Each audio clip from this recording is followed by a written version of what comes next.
I accidentally started a cult. And my ex wants to join. If you had told me 3 months ago that I'd be standing barefoot on my coffee table, arms stretched to the ceiling, while 20 strangers in matching purple robes chanted my name, I would have laughed in your face. Hard. But here we are. Chosen one! They bellow. Like they're at a concert and I'm the headliner no one asked for. My dog Pickles, an overweight pug with a penchant for snacks, is perched beside me, wearing a tiny golden cloak someone definitely made by hand. His tongue lolls out of the side of his mouth like he's in deep thought, and to my honor, the crowd bows to him. I didn't mean for any of this to happen. It all started with a podcast. One stupid podcast called Waken the Inner You that I listened to after drinking 3 margaritas and Googling how to be more magnetic. Some guy with a suspicious calming voice said something like, manifest energy through group bonding. Seems harmless. So when my friend crashed at my place once, I, full of cheap tequila and bad ideas, gave an impromptu TED talk about unlocking your inner power through collective energy sharing. I might have said something about chosen energy paths and secret spaces. Maybe. I definitely didn't tell them to start a cult. And yet, here we are. It only took 2 days for the word to spread. Someone, I'm pretty sure, my equally drunk friend Trevor, posted a blurry video of my sermon on TikTok. I hit 2.3 million views overnight. People started showing up at my door with homemade banners, hand-dyed robes, and vegan offerings for the Great Awakening. Apparently, that's me. I'm the Great Awakener. And as if things couldn't get any worse, my phone buzzes in my pocket. I dig it out between chants. It's a text from Alex. Alex? My ex?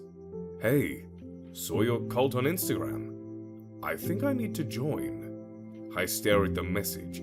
Blink, stare again. My heart does this weird, traitorous flip I absolutely refuse to acknowledge. Alex.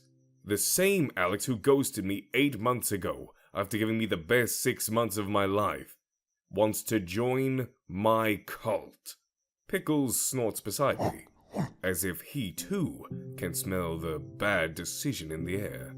I sigh and whisper, buddy, we are so screwed.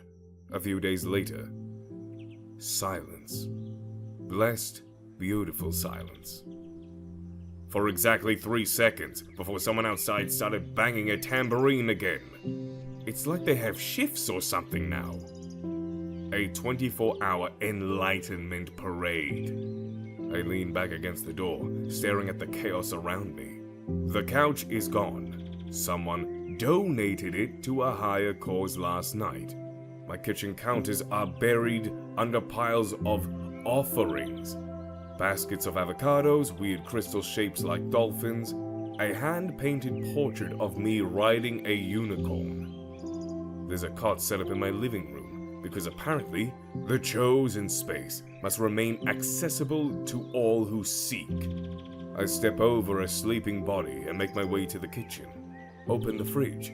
It's empty, except for 6 jars of homemade kombucha, a half-eaten banana, and something green and fuzzy that might have once been cheese. I slam it shut and drag my hand down my face. I can feel it. This tight, stretched feeling in my chest that hasn't gone away for weeks. Like I'm trapped inside a joke that stopped being funny a long time ago. I can't think in here anymore. I can't breathe. My job gave me an indefinite leave because we don't want to interfere with your spiritual journey. My landlord called this morning to say he was worried about the public gathering, and if I don't keep things under control, I'm getting evicted.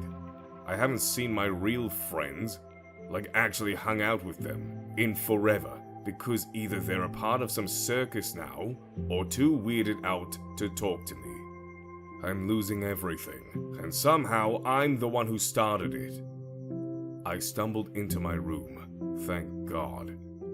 Still mostly mine, and collapse onto my bed.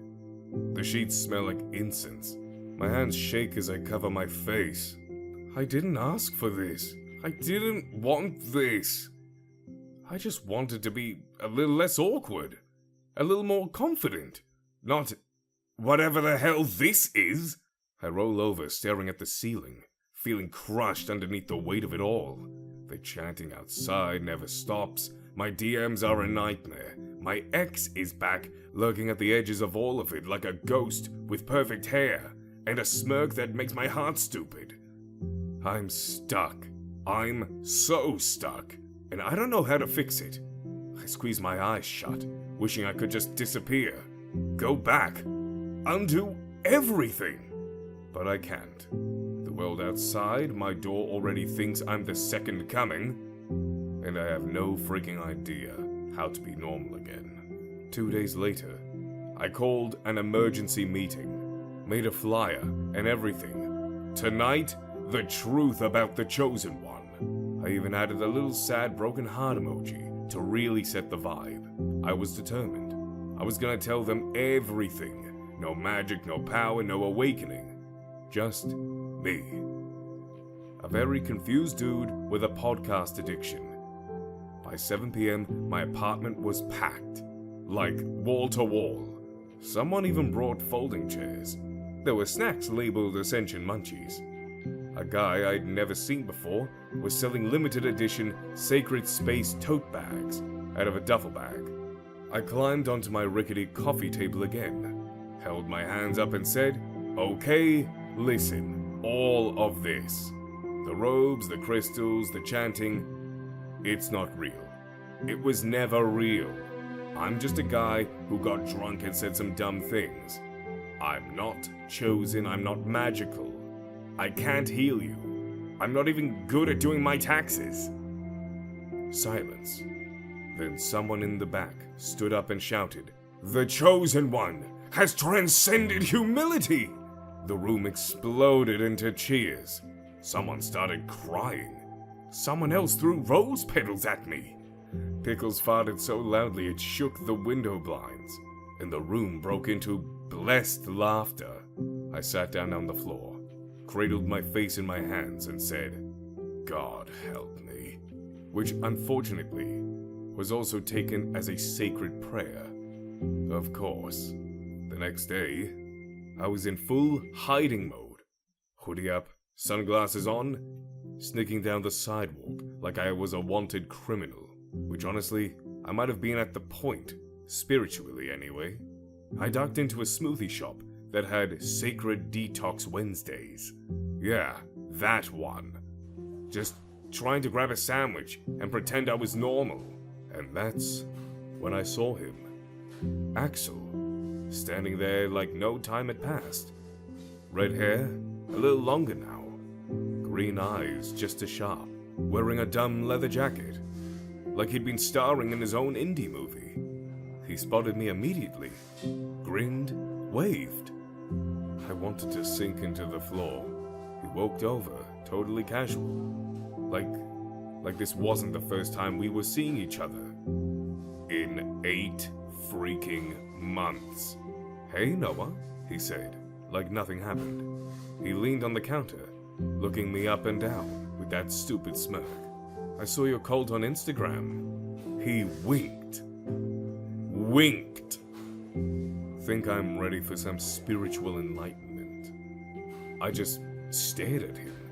My brain completely blue screened. The smoothie girl behind the counter clapped excitedly and handed him a drink. "Welcome, Seeker," she chirped. I think I blacked out for like 5 solid seconds. Later that night, Axel came over. He just invited himself, like always. He plopped down on my new couch, thanks to my so-called cult followers who had sold my old couch. Like he lived here. Looked around at the candles and crystals, and terrified pug wearing the tiny robe and went, "Love what you've done with the place." I rubbed my face. "This is not funny, Axel." He shrugged.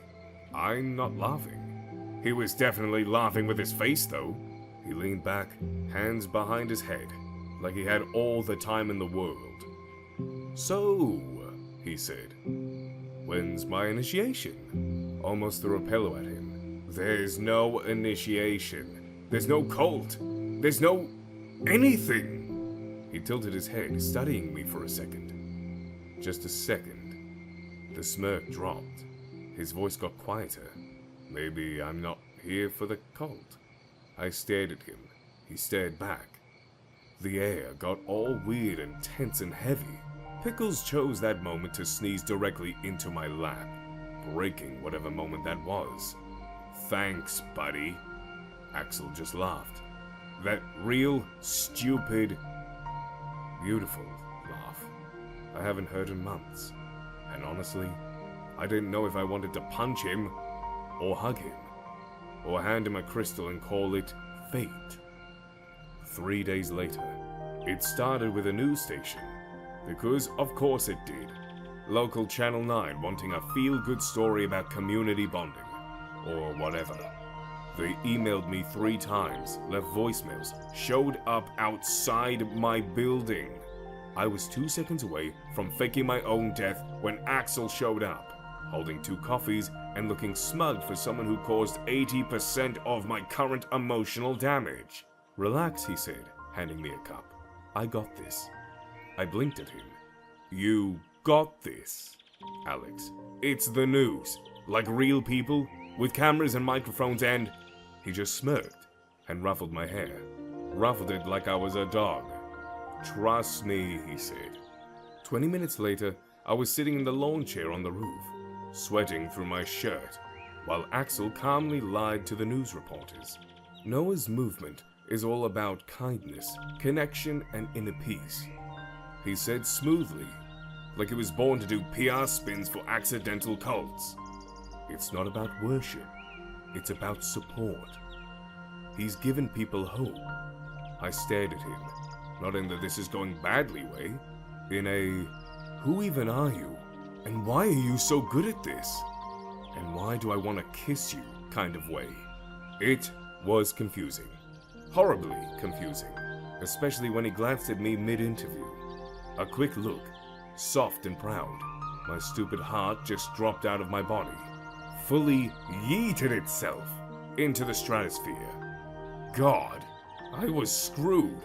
A little while later, after the cameras were gone, and the followers had drifted off to do whatever it is cult followers do, probably bless avocados or something, we sat on the steps outside of my building. Just me and Axel, just like it used to be, before everything got complicated. The sun was setting. The streets smelled like wet pavement and someone grilling burgers down the block. Axel bumped my shoulder with his "You did good, chosen one," he teased. I snorted. "You did all the talking."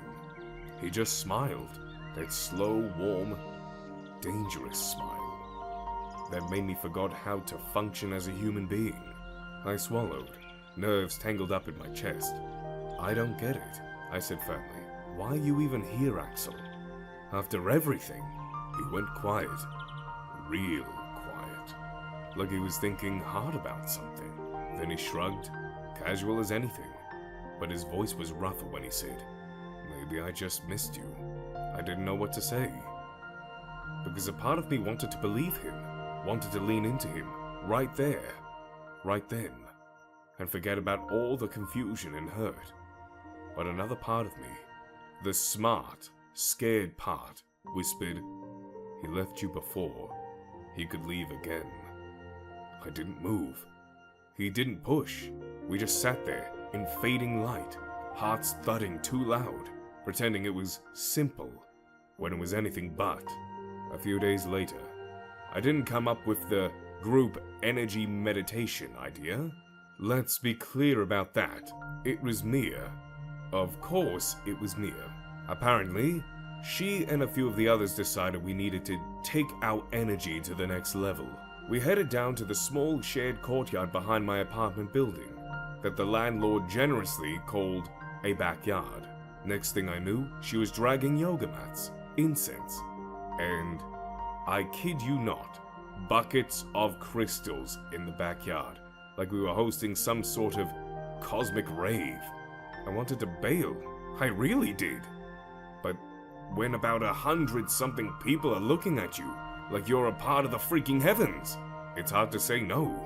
So there I was, sitting cross-legged on the deck, trapped between a sea of overly enthusiastic seekers. Everyone's eyes were shining with hope. Axel, standing off to the side, was barely holding in his laughter. The smug bastard. He knew this was ridiculous. I knew it was ridiculous. But here we are. Mia marched to the front of the wooden bowl, filled with what she called sacred energy water. Spoiler, it was just tap water. She lifted it like she was presenting Simba to the world and said, "All serious, breathe in, feel your energy lift you, become lighter than air." I didn't even know how to begin to tell them, hey, I'm not a guru. I'm a dumbass who wants to listen to half a self-help podcast. But they were already chanting, for real. Mia clapped her hands. Now, levitate! And nothing. Nobody even twitched. Tina, who was balancing way too hard on a yoga ball, flopped sideways and hit the ground with a heavy thud. Someone screamed. Someone else bursted into tears because they thought they felt the universe. But honestly, it was just the 90-degree heat frying their brains. It was pure, stupid chaos. And somewhere in the middle of it, sitting there, sweating and listening to the weirdest chanting of my life, I had the clearest thought I had in months. This was never me.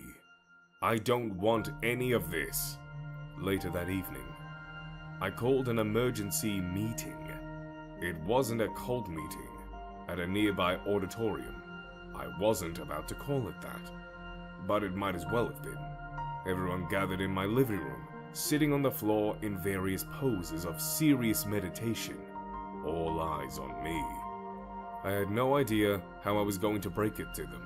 What do you even say to a group of people who genuinely believe you're a prophet? How do you unchoose yourself as the chosen one without totally ruining your reputation? I paced a bit, getting increasingly sweaty as I realized I wasn't prepared for this level of honesty. Axel was sitting on the arm of the couch. As I could tell, he was waiting for me to crack. Taking a deep breath, I finally stood up, looking down at my gathered followers. I cleared my throat. I have something to say. I began trying to sound serious, though I felt like an imposter in my own home. I'm not the chosen one. I'm not your guru. I'm just a guy who made a mistake. A huge mistake. The room was dead silent. Everyone's face turned to me, a mix of confusion and shock. I could hear the air conditioning hum in the background. Someone in the corner sniffled, and for a split second, I thought I might have ruined everything. I paused. I'm not magic. I can't heal you. I don't have any special powers. I just thought it would be fun. And then it got out of hand. I half expected someone to stand up to shout that I was lying or that I had failed them. But something unexpected happened. Mia stood up first, breaking the silence with a single clap. "You're right," she said, her voice full of pride. The rest of them followed her lead. They clapped, they cheered. They actually cheered. I blinked at them in shock. "Wait, what?" Mia shouted, waving her arms like she was rallying the troops for a revolution. Someone started chanting truth, and the rest followed suit. "Truth, truth, truth, truth." Alex leaned over and whispered to me. "You did good, chosen one." I couldn't help but laugh, my heart still racing. It felt weirdly freeing. Actually, like I didn't even have to pretend anymore. And apparently my followers respected me more for it. A few hours later, as the evening wore on, the tone shifted. Instead of a gathering of people waiting for some grand cosmic revelation, it became just a group of friends. We started talking. Real talk. No robes, no chant, Just people sharing what they wanted to do next. Maybe we don't need all this stuff, said Tina, rubbing her ankle. Just, more of this. More community. Exactly, Mia chimed in, her face lit with genuine excitement. I smiled, my shoulders relaxing for the first time in weeks. I hadn't expected it to go this way. I thought they'd walk out, say I wasn't good enough. But they didn't. They stayed. And it wasn't because I was some divine being anymore. It was just because I was being honest. I glanced at Alex, who had his arms crossed again, but was smiling at me like I was the most important person in the room. I swallowed hard. His gaze made my stomach flip. But the difference now was, I didn't need to prove anything to him, or to anyone. I just needed to be a guru. I just needed to be Noah. Late at night, after everyone had left, and after Alex had walked me home, he insisted on walking me home, even though it was literally just down the street. We sat down on my couch, both of us oddly quiet. Pickles had curled up on the armrest, looking like a tiny judge as usual. Axel turned to me, his voice suddenly soft, serious. I ghosted you because I was scared. I didn't know how to handle everything. Us. You. He rubbed the back of his neck, looking like he was regretting not saying this sooner. I didn't think I was enough for you. But now, watching you take control of all this chaos, I realize I was the one who was scared of everything, not just you. I blinked, hard hammering. You were scared? I said, barely above a whisper. Yeah, Axel nodded slowly. I was afraid of what we could be. But seeing you handle this, it's pretty damn amazing. My chest tightened, like something inside me wanted to leap out and grab him. I didn't say anything for a moment, because the truth felt too raw. And then I did. I leaned in, closing the gap between us, our faces just inches apart. I want to try, I said, voice quiet but sure. For real, no cults, just us. No more games. No more games. Alex's smile softened, and he nodded. Me too. And for the first time in months, I wasn't afraid of what could happen next. I just knew I wanted to be with him. A few weeks later, it had been a couple of weeks since the whole cult thing had died down. The robes were gone, the chanting stopped. I had a few people over for dinner a couple nights ago, and it felt normal. It felt like I could finally breathe again. And then, of course, the universe had to throw a curveball. It was a Tuesday evening when I was sitting on my couch, scrolling through Instagram, and trying to avoid the urge to look up my name again. I knew it was out there. Clips from my sermon gone viral. Articles popping up about the cult of the chosen ones. But I didn't want to think about it. I was focused on a new podcast I'd be listening to. Something about gardening. Yeah, I don't know either, but it calms me down. Then my phone buzzed, and it was an unknown number. Curious, I picked it up. Hello? I said, trying to sound casual, even though my stomach was doing that nervous flip thing. Hi, is this Noah? A voice on the other end asked, smooth and professional. My name is Lisa. I'm a producer with the Wilder Media. We're doing a documentary on, well, let's call it the rise and fall of the cult of the chosen ones. And we'd love to feature you. I froze for a moment. I thought I had misheard. Wait, what? I replied. We're looking to film your story. She continued, like this was going to be the most natural thing in the world. The whole chaos, the media frenzy, how it all started, how it all ended. It's a big opportunity for you, Noah. Fame, exposure, and of course a nice paycheck. Fame, exposure, paycheck? It was tempting. So tempting. But it felt wrong. This wasn't me anymore. The whole point of shutting the cult down was to get away from all the craziness. To build something real. And now this documentary? It felt like the opposite of everything I'd worked so hard to walk away from. Thanks, but no thanks. I said a little too quickly. I'm not interested. I'm just trying to move on. I hung up before she could say anything, my pulse racing in my ears. I leaned back in my couch, staring at the ceiling. The temptation had been real. Really real. I didn't want to go back to that life. Not for fame, not for money, not for anything. But I had to admit, a part of me still felt confused. I grabbed my phone again, scrolling through my messages to find Alex's name. I needed to talk this out with him. A few minutes later, Alex showed up about 20 minutes later, a little out of breath from his run. I could tell he'd been thinking about something because he was quiet, more so than usual. We had both been figuring things out. The real things. Like us, and where everything stood now, that everything had calmed down. Tonight, I needed him for something else. Something that felt way heavier. We sat down on my couch, and I told him about the documentary offer. It's a huge deal, I said, running my hands through my hair. They're offering a ton of money, and they think the story could blow up. Like it's viral level stuff. Like we could be put in the spotlight again. Alex didn't say anything at first. He was just looking at me, like he was waiting for me to make the first move. Do you want that? He finally asked. The question hit me like a brick. Do I want that? I thought about everything that happened in the last few months. The chaos, the mess, the good and the bad. The thing I wanted most was peace. A life that felt normal. Not some circus. Not some endless spotlight on my mistakes. I don't want to be in the spotlight again, I said quietly. Not like that. Not for this. I paused, meeting his eyes. I just want to build something real. I want to be with you. I want to live. There was a long silence. Axel was looking at me the whole time, and I could see the gears turning behind his eyes. It wasn't about the cult. It wasn't about the documentary. It was about us. What we had now. Finally, he spoke up. So, what do you need from me?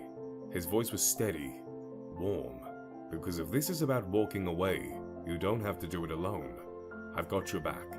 I looked at him, a smile tugging at my lips. He really meant it.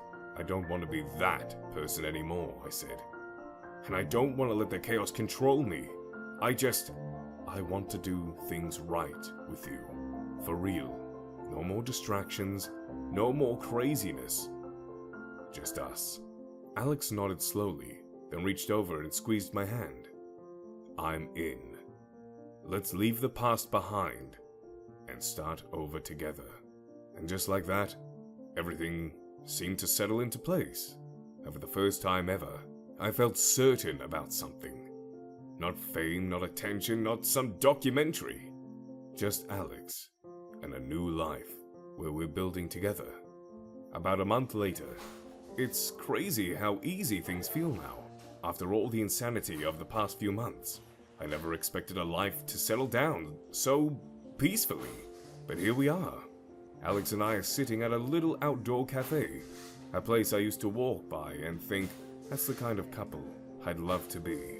And now, it's just us, sharing a quiet dinner away from the noise of everything.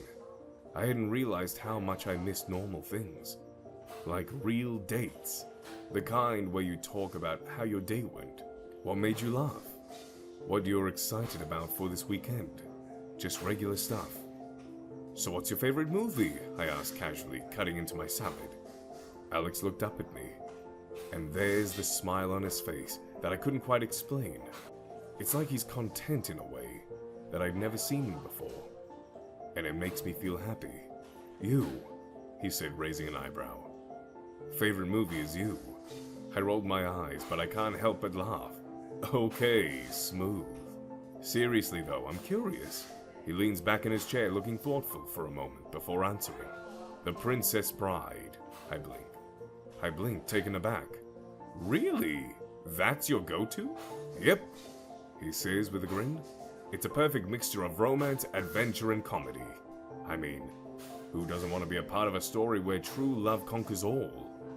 I feel my heart warm. I can feel my heart do this little flip at his words. There's something so simple and real about how Axel is with me now. No more games, no more chaos. It's like we're two people who finally figured out how to be ourselves, without all the noise. That's actually perfect, I say, and I mean it. you've got good taste. We finished our meals, just talking about random things, old TV shows we watched as kids, random facts we've learned recently, silly debates about pineapple on pizza. It's easy, comfortable, and when we leave the cafe, Axel takes my hand in his, this soft, natural gesture that makes everything feel right. Hey, I say as we walk down the sidewalk, my heart a little lighter than it's been in a long time. I'm glad we're doing this. Just us. No cults, no drama. Just being. He looks over at me and smiles. A real smile. The kind that reaches his eyes and makes me feel like I'm exactly where I'm supposed to be. I wouldn't want it any other way, he says quietly. We walk in silence for a few minutes, just holding hands and enjoying the night air. And in that moment, I know I'm no longer the chosen one. I'm just Noah, the guy who's lucky enough to get a second chance at something real. And for the first time in forever, I know I'm exactly where I belong. A few months later, I used to think the best part of my life was making it, taking control of every moment, every little thing. But these days, the best parts are just being with Axel. No grand gestures, no cult following, just us together. Tonight, it's a simple dinner. Spaghetti and garlic bread. Nothing fancy, but it's ours. Alex in the kitchen, wearing an apron that he definitely does not look awkward in. And he's trying to teach me how to make sauce from scratch. We're both laughing and messing up the measurements, while he pretends not to judge me. You're supposed to add the garlic before the tomatoes, Noah, Alex says, grinning as he corrects me. I'm just testing your patience, I joke, stirring the pot like I know what I'm doing, even though I clearly don't. It's very important skills for anyone who's dating me.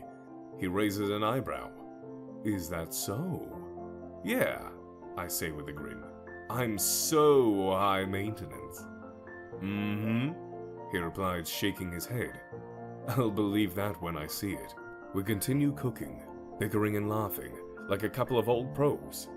When the meal's finally ready, we set the table on the little balcony outside. Under the twinkling fairy lights Axel insisted we get. We're in our pajamas. Well, I'm in sweatpants and a hoodie, and Axel's got a ridiculous oversized shirt that's way too big for him, but somehow still looks perfect. I take a bite of the spaghetti and immediately stop, making a show of pretending to swoon. Oh my God, I said dramatically. This is the best thing I've ever tasted. Alex chuckles, leaning back in his chair. You're welcome. Glad I could impress the chosen one. I snort, shaking my head. Stop calling me that. I'm just Noah. Just me. And I love you just as you are, Axel said quietly. The words so simple, but so full of meaning. His gaze holds mine, and I can see the sincerity in his eyes. You're all I need, Noah. In that moment, the world feels still. There's no noise, no more distractions. It's just us, sitting here together, sharing a meal, building something real. No fame, no chaos, no pressure. Just love. I reach across the table, taking his hand in mine. And I love you, Alex. More than anything. He smiles softly, squeezing my hand in return. And as we sit there, in the calm of our little home, I know I've found something even better than being the chosen one. I found us. And that's everything. The end. Do you ever think you could walk away from fame? Thank you for watching. Consider subscribing to become a part of our Rainbow Force. And stay wholesome.